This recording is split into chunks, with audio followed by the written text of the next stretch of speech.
நமது அன்பு தலைவர் உள்ளிட்ட அனைவருக்கும் வணக்கம். இந்த இளைஞர் சங்கத்தினுடைய பொதுக்குழுவின் மூலமாக ஒரு செய்தியை தம்பிகள் ஆழமாக மனசுல பதிய வச்சுட்டு போகணும்.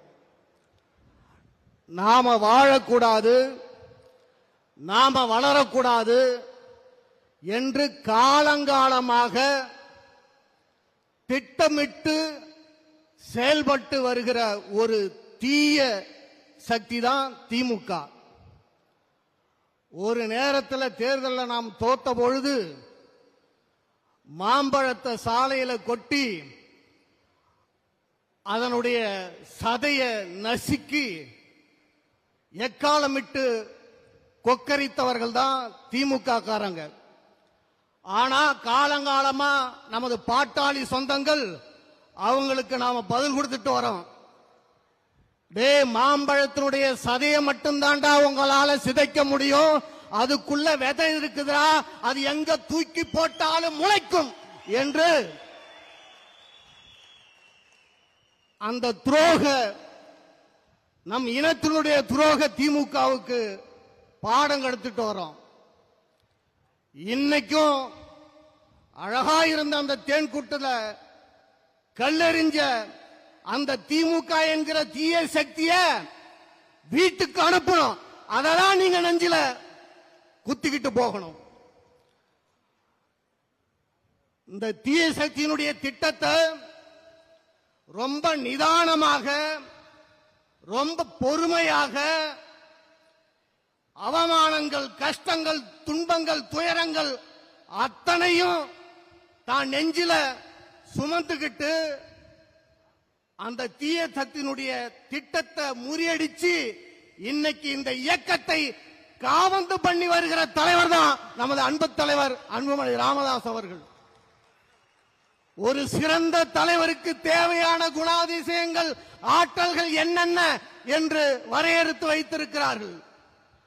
அன்பு, இரக்க குணம், உதவி செய்கின்ற மனப்பான்மை, வீரம், தியாகம், அர்ப்பணிப்பு, கடின உழைப்பு, பொறுமை, நிதானம், நேர்மை, உண்மை, முடிவு எடுக்கின்ற ஆற்றல், சிக்கலை தீர்க்கின்ற ஆற்றல், பேச்சாற்றல், செயலாற்றல், பகுத்தறிகின்ற ஆற்றல், மேற்பார்வை செய்கின்ற ஆற்றல், இப்படி 30க்கும் மேற்பட்ட பண்புகளையும் ஆற்றல்களையும் வகுத்து வைத்திருக்கிறார்கள்.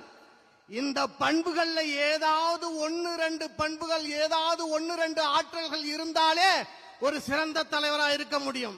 ஆனா ஒரு சிறந்த தலைவருக்கு உண்டான அத்தனை ஆற்றல்களையும் அத்தனை பண்புகளையும் ஒருங்கே பெற்ற தலைவர் தான் நமது அன்பு தலைவர் அன்புமணி ராமதாஸ் அவர்கள்.